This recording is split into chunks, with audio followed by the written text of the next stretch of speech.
दोस्तों, आज तक हमने ऐसा ही सुना है कि एक ही ऐसा नंबर है जो सभी संख्याओं में सबसे अकेला है। लेकिन आज जिन जानवरों के बारे में मैं आपको बताने वाला हूँ वो अपने जीवन में एक चीज के लिए नंबर 1 है, वो है अकेलेपन के लिए।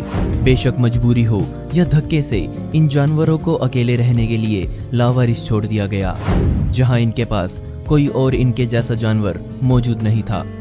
दुखी ना होएं, क्योंकि इनमें से कुछ जानवरों को तो ये एहसास भी नहीं हुआ कि वो अकेले हैं। Number 1, लोनलीएस्ट elephant. हनाको एक एशियन हाथी जिसे जापान को थाई सरकार द्वारा 1949 में गिफ्ट कर दिया गया। सुनने में ये अच्छा काम लग रहा है। उस समय 2 साल का ये छोटा सा हाथी अपने परिवार से बिछड़ गया था, जिसे वहां से उठाकर पत्थर के छोटे से एक घर में लाकर छोड़ दिया गया। हनाको ने वहां अपनी जिंदगी के सबसे बुरे और सबसे लंबे 69 साल बिताए और 2016 में हनाको की मौत हो गई। जहां हनाको को रखा गया वो आज के जू स्पेस के मुकाबले बेहद छोटा और तंग था, जिसे लोगों ने पत्थर की जेल कहना भी शुरू कर दिया। जो लोग वहां उसे देखने आते, हर कोई यही बात करता कि इस बेचारी को यहाँ बहुत छोटी जगह पर रखा गया है, जहाँ ना कोई घास है और ना ही कोई दूसरा जानवर। आपने अक्सर देखा होगा हाथी बड़े बड़े मैदानों में घूमते हैं और नदियों तालाबों में पानी पीते हैं, लेकिन हनाको के पास ऐसा कुछ नहीं था।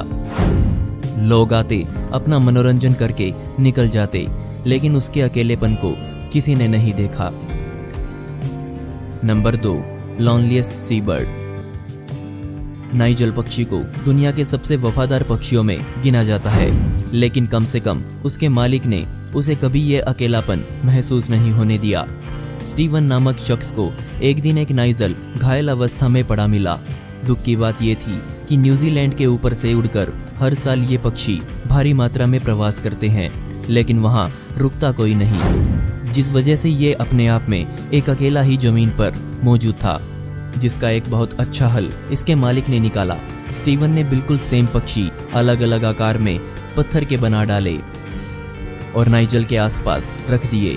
बेशक इनमें से एक भी हिलडुल या उड़ नहीं सकता, लेकिन फिर भी नाइजल के वफादार दोस्त बने। इनकी वजह से नाइजल को कभी अकेलापन महसूस नहीं हुआ और वो खुश रहने लगा। Number 3, 52 hertz whale. ये बात हर कोई जानता है कि वेल्स द्वारा गाए जाने वाले गाने 1970 से ही रिकॉर्ड किए जा रहे हैं और इन्हीं आवाज़ों को दुनिया की सबसे सुंदर और डरावनी आवाज़ों में गिना जाता है। लेकिन नॉर्दर्न पैसिफिक समुद्र में एक नर व्हेल मौजूद है जो समय समय पर अपने अकेले होने का एहसास इंसान को दिलाती रहती है, और वो ऐसा पिछले कई सालों से कर रही है। वैज्ञानिकों को आज तक इस व्हेल की प्रजाति के बारे में पता नहीं चल पाया। ऐसा मैंने इसलिए कहा क्योंकि आज तक जिन व्हेल्स की आवाज़ हमने सुनी है, ये आवाज़ उन सब से बिल्कुल अलग थी। तो ये सब क्या है? इस अथाह समुद्र में इसे पता करने का कोई तरीका नहीं है। Number 4, loneliest frog. क्या होगा अगर आपको एक वायरस मिले जो पूरी दुनिया को खत्म करने की क्षमता रखता हो? बेशक आप उससे खुद को और सभी को बचाना ही चाहेंगे। ऐसा ही कुछ हमारी अगली कहानी में हुआ। टफी नामक इस मेंढक को पनामा के जंगलों से बचाया गया, वो भी उस समय जब पूरे जंगल में एक जानलेवा वायरस फैला हुआ था। इस वायरस से पूरा जंगल जानवरों से खाली हो चुका था, लेकिन पूरे जंगल में सिर्फ टफी द फ्रॉग ही वहां जमी हुई अवस्था में पाया गया, जिसे बाद में अमेरिका लाया गया। कमाल की बात ये थी कि टफी अपनी प्रजाति का अकेला मेंढक आज इस धरती पर बचा हुआ था। 2005 में उसे ढूंढा गया और पूरे 12 साल जिंदा रहने के बाद 2016 में वो इस दुनिया से चला गया, और वैज्ञानिक आज भी उसके जैसा कोई मेंढक ढूंढ रहे हैं, लेकिन वो आज भी इसमें असफल है। Number 5, Sudan, loneliest rhino. Sudan को दुनिया का आखिरी नॉर्दर्न व्हाइट मेल राइनो माना जाता था। बदकिस्मती से 2018 में उसकी मौत हो गई।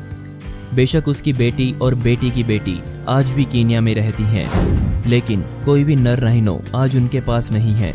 दुनिया भर में होने वाली व्हाइट राइनो की हत्या की वजह से आखिरी नर राइनो को 24 घंटे सुरक्षा में रखा गया, लेकिन ये सुरक्षा भी उसे बचा नहीं पाई। बेशक वो आखिरी राइनो मर गया, लेकिन वैज्ञानिकों ने उसके अलग अलग तरह से डीएनए सैंपल्स संभाल कर अपने पास रखे हुए हैं, ताकि आने वाले समय में वो क्लोनिंग की सहायता से किसी तरह से फिर से ऐसे राइनो को तैयार कर सकें। जिस दिन सूडान की मौत हुई उस दिन पूरी दुनिया ने उसके लिए शोक मनाया। जब सूडान जिंदा था तब हर रोज उसका सबसे पहला काम था कि वो अपने सुरक्षा कर्मियों से अपने शरीर पर खुजली करवाए, और सिर्फ खुजली कराने के लिए ही सरकार ने अलग से बंदों को नौकरी पर रखा हुआ था। Number 6, loneliest animal, lonesome George. मैं बात कर रहा हूँ गैलापागोस आइलैंड की। बेशक हर कोई यहाँ छुट्टियां मनाने की चाह रखता है क्योंकि ये दुनिया के सबसे इंटरेस्टिंग प्लेसेस में से एक है, लेकिन यहीं लॉनसम जॉर्ज का घर भी है। दुनिया का सबसे फेमस कछुआ जो अपनी 102 साल की जिंदगी खत्म करके इस दुनिया से चला गया। चौंकिए मत, कछुओं के लिए 100 साल से ऊपर जीना कोई खास बात नहीं है, लेकिन जॉर्ज पूरे गैलापागोस आइलैंड पर एकमात्र कछुआ ही मौजूद था। इसे 1970 के दशक में वहां ढूंढा गया और ऐसी जगह पर किसी कछुए का मिलना वाकई किसी चमत्कार से कम नहीं था। वैज्ञानिकों ने उसके जिंदा रहते कई तरह के उसके डीएनए सैंपल्स लेने का प्रयास किया, लेकिन बदकिस्मती से जॉर्ज ने अपने डीएनए देने से साफ मना कर दिया। अंत के दिनों में जॉर्ज के लिए 2 मादा कछुए भी इस आइलैंड पर लाई गई, लेकिन जॉर्ज ने उनकी तरफ आंख उठाकर भी नहीं देखा। शायद जॉर्ज गुस्से में भरा हुआ था। उसे लगा होगा कि जब पूरी जिंदगी ही उसे कोई साथी नहीं मिला तो अब इन सब का कोई मतलब नहीं है। Number 7, लॉनलीएस्ट chimpanzee. अफ्रीका चलते हैं जहां आपको पोंजो मिलेगा। इसे ही दुनिया का सबसे अकेला चिंपैंजी माना जाता है।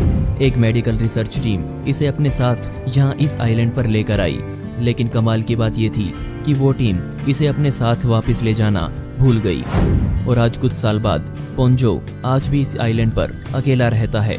लेकिन यहाँ एक महिला हर कुछ समय बाद पोंजो से मिलने आती है।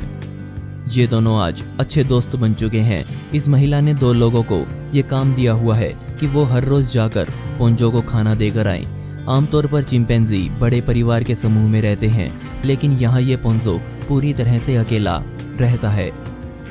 दोस्तों, आपको इनमें से सबसे अकेला जानवर कौन सा लगा मुझे नीचे कमेंट सेक्शन में जरूर बताइएगा, और इस वीडियो का पार्ट 2 चाहिए हो तो कमेंट में पार्ट 2 जरूर लिखें। ऐसी ही इंटरेस्टिंग वीडियोस देखने के लिए अभी सब्सक्राइब करें। मिलते हैं अगली वीडियो में। यह वीडियो देखने के लिए धन्यवाद।